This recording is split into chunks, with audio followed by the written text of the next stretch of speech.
What's up everyone, it's your boy Nick and welcome back to another episode of Rad Dad Builds. So in this episode I'm going to be showing you exactly how I get a professional grade finish in my dusty workshop. Whether it be on an epoxy table, a solid hardwood table, a solid hardwood piece of furniture, you name it, we're going to cover it. So you're going to want to stick around for this one. And as always, roll that intro. Yeah!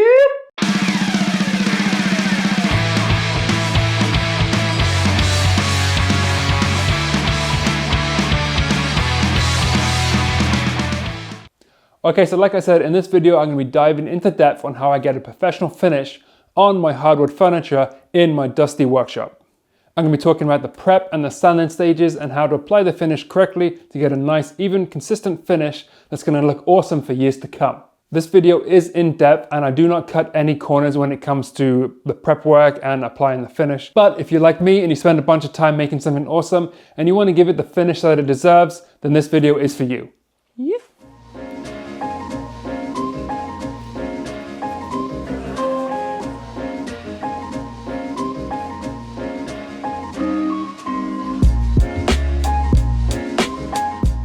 So I built this desk for a client about 2 years ago and it came on a sit stand base, which unfortunately the past month or so it failed and one of the arms broke. So we're replacing it with a newer base, a more stronger one that carries more weight. So while I have it here in the shop for a couple of days, we're gonna strip back the oldies oil and give it a new finish with some Osmo oil, which hopefully will last a bit longer and it won't dry out as quick because it's a beautiful piece of wood. So I also want to address, yes, this top is encased in epoxy, but this is not an epoxy video. There's a lot of love and there's a lot of hate for epoxy. This video isn't about that. It's about how to finish furniture, and whether it be an epoxy table or a solid wood, solid walnut, solid maple, whatever wood it is, top. As long as it's hardwood, I apply the finish the same way and I use the exact same step. I'm using an orbital sander. Yes, this is Festool. I have a Festool sander, but you do not need a Festool brand sander to get a professional finish. You can use any kind of orbital sander to get the finish. The most important thing is the correct grits of sandpaper. Because we're starting with 80 grit, I'm going to explain how the sandpaper works. An 80 grit will remove all the marks from the router sled, and say for instance you glued a bunch of pieces together and you've got the glue seams. It basically removes all the building marks and then it'll get it nice and flat. Then I go over with 100 grit, which will remove all the marks and the swirls left behind from the high grit on the 80. And then again, with the 120 grit, remove all the marks from the 100 grit. And then 150 grit, remove all the marks from the 120 grit. That's basically it. There's a few more things to add in there, which we'll do along the way, but for the sanding stages, you gotta make sure that you don't skip any of the grits and you spend a bit of time on each grit, get a nice consistent sand. Okay, so let's get into it. I've got my 80 grit in my orbital sander and I'm gonna start going against the grain. And then I'm going to start going with the grain once I've done all the passes against the grain. Basically, you don't want to keep the sander in the same spot for too long. You also don't want to put any pressure. I know it's tempting if there's like a high spot you want to remove and you want to try and grind it out. Because more often than not, when you come to finish your table, that high spot will then turn into a low spot and you'll see that in your final product, which is what you don't want. So you want to make sure that the sander does all of the work. You don't really want to put any weight on the sander. Just let it do its thing and keep it moving. So after all that, let's get going.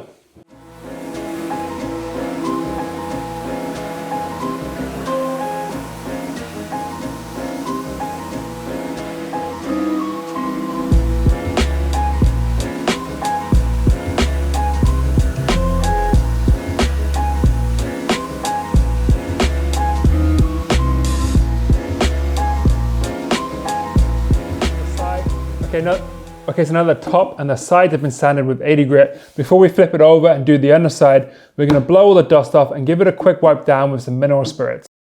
That's going to eat up all the dust and it doesn't raise the grain.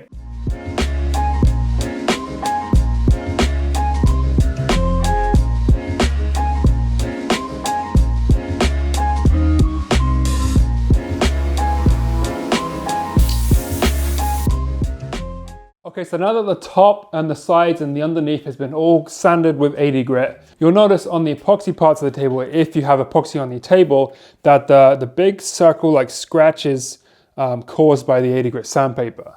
Well, that's where the next grit comes in. So once we've done 80 grit, we're gonna tackle it with 100 grit. And then the idea of the 100 grit is to remove those marks, and then 100 grit will leave its own marks behind. And then the 120 grit will remove the 100 grit marks, and so on and so forth. So we're gonna go ahead and sand the whole top, the sides and the underneath with 100 grit, and then we'll talk about the next steps once that's done.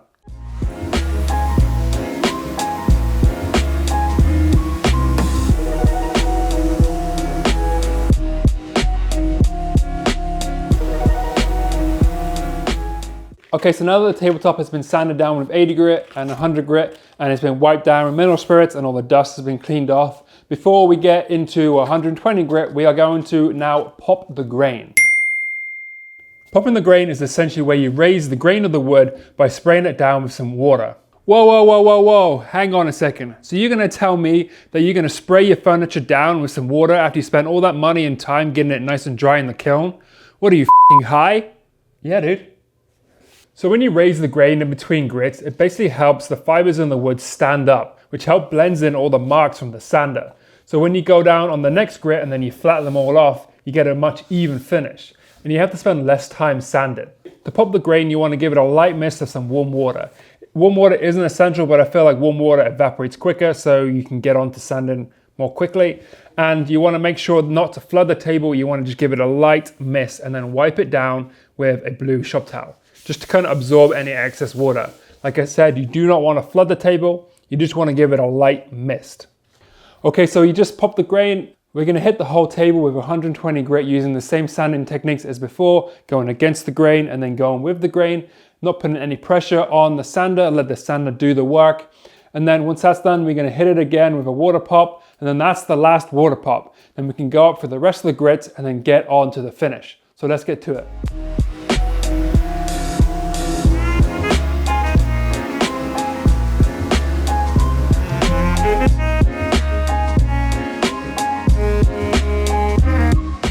Okay, we're getting somewhere, and I did say at the start it was a bit of a process, but honestly, trust me when I say this, the results will speak for themselves. So the next stages are to give everything a sand at 150 grit, clean it up, and then we're gonna break away the edges.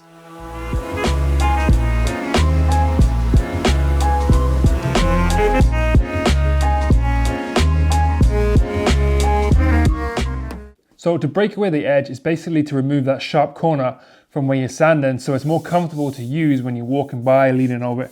You don't catch your clothes and scuff yourself or catch your skin. But this client in particular originally asked for a 1/8 of an inch round over. So in that case, we're going to use the router to get a nice consistent round over on all the edges, top and bottom. At 150 grit, not only is it a good idea to break away the edges, but it's also a good time to fill in any little knots and cracks you may see that have developed or got missed over the epoxy stages, or just like it's wood in general, so there's going to be little cracks and next thing you want to fill. Now is a good time to do it because we can sand those away with the 180 grit, which is next. So when I'm sanding with like the really high grits, like 180 and up, it really, especially on the epoxy, the wood, it doesn't really matter so much, but on the epoxy, the dust, it's kind of hard for the dust to escape because this is kind of like paper. Like with the lower grits, the higher, with the lower number grit, there's more room for the dust to kind of escape and move around. Here, it kind of gets trapped, and then you start getting these little swirls, which actually kind of leave scratches, which is what you don't want. So what I like to do on the high grits, as I'm sanding, I kind of like to blow the dust I go with an air compressor, if you have one. It kind of gives the dust a bit of a chance to escape, and it helps keep the sandpaper cleaner. And also, every so often I'll clean the sandpaper just to kind of help reduce that amount of dust buildup. And obviously in between the grits, you want to give it a good clean because the epoxy dust, it's different to the wood dust. It collects a lot easier and it just causes havoc. So you want to make sure to get rid of that dust.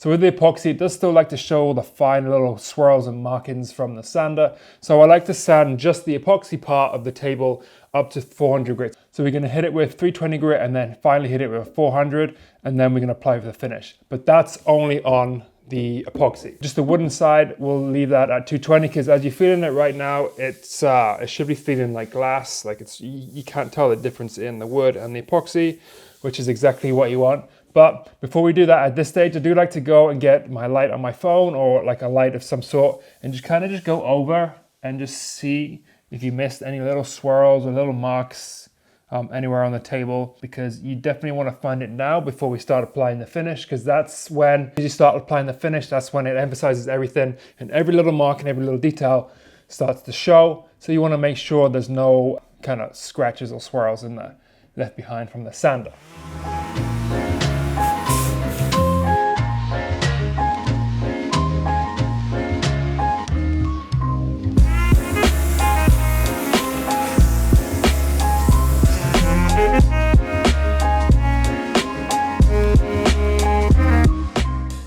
Okay, so that pretty much wraps up the sanding stages of this project, which is the huge relief, because that's honestly the most boring part. I gotta admit, like, I don't really like sanding too much. It's very boring. But that said, all that hard work does pay off in the next stage when we put the finish, because that's when your piece of furniture and your piece of art or whatever you made really comes to life, and that's the kind of reward you get for all that hard work. But before we get into that, I just want to talk about this week's sponsor, Skillshare.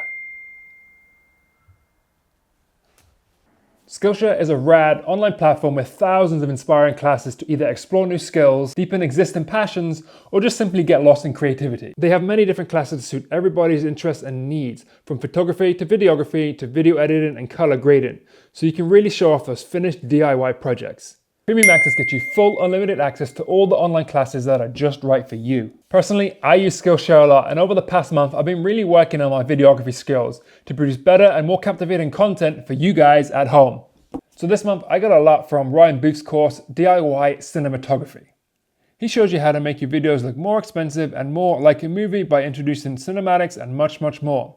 So if that interests you guys at home, go check it out, because I highly recommend. Not only is Skillshare sponsoring this video, but they're also cool enough to give the first 1,000 of my subscribers that click the link in the description below a free trial of premium membership, so you can really explore your creativity. Thanks again for Skillshare for sponsoring this video. Now let's get back at it. Yep. Okay, so after all that, it's finally time to apply the finish. But just to recap, we sanded from 80 grit all the way up to 240 grit. If you have epoxy in your table, you can sand the epoxy part of that table to as high as you want, depending on the kind of finish that you want. For me, I like a kind of semi-translucent finish. It looks cooler, colder, and more modern. So I'm gonna stop at 400 grit. So to start off, we're gonna use the Osmo Clear 1101. Give the top and the sides and the underneath one coat of the extra thin. So the way we apply the extra thin is by pouring on a sparing amount and then buffing it in with a white pad. After about half an hour has passed, you'll notice that some spots of the wood has absorbed the extra thin a lot, and then some spots is kind of pulled up on top. So we're gonna wipe off any of the excess with a blue shop towel.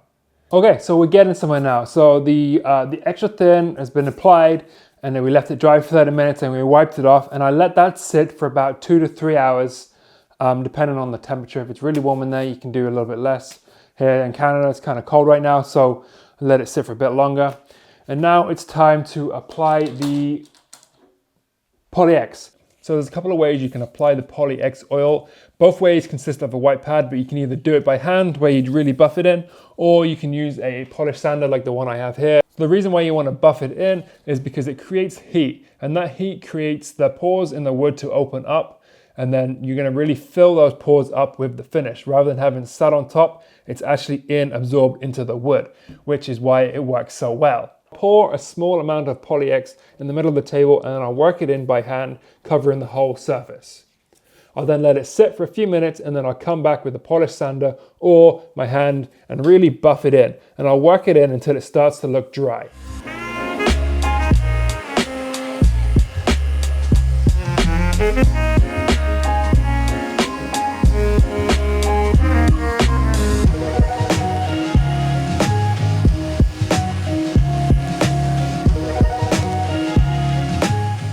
And once you've been buffing it in for a couple of minutes, you start to find that the finish starts to look kind of like dry and tacky. At that point, you can stop with the buffing, and then we're going to remove any of the excess with a blue shop towel. Okay, so now that we removed all the excess oil left behind from the buffer, we want to make sure that there's no residue left behind on the tabletop, so we're going to keep on wiping down until all the streaks and smudges have disappeared and the whole thing looks pretty consistent. Once that's done, we're going to let it dry overnight or a minimum of 8 hours, and then come back and give it the second coat. Okay, so we've let the first coat of Osmo dry overnight, and it should be dry enough to be able to touch it with your hands and not leave any marks behind. And it should be looking pretty decent. I mean, this is it's really coming together. So before we do the last and final coat, So we're gonna get a clean white pad, which is about equivalent to a 600 grit sandpaper.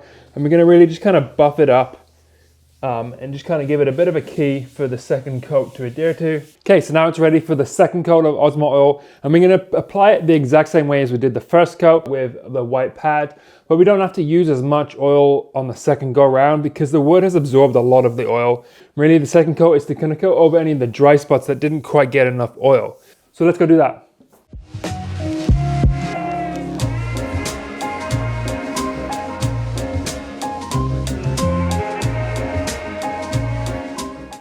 Okay, so the second and final coat of the Poly X has been applied and we've allowed it to dry overnight. We don't need this anymore. And the last and final steps is to spray it down with the Osmo wax cleaner. Why I like using this at the end is because it has a wax in it and it acts as a furniture polish. So I simply just spray it on a sparing amount, buff it in with a blue shop towel, let it sit for about 20-25 minutes, and come back and buff it off with another clean blue shop towel until all the residue has been removed and your top is looking beautiful and glamorous. And after every 6 months to a year, you want to give the tabletop a refresh, spray it on using the same techniques, buff it off, and it's gonna be looking brand new again. So I like to do one coat here in the shop and then a second coat once the piece has been delivered. And that's exactly how you get a professional finish on solid hardwood furniture. Yep.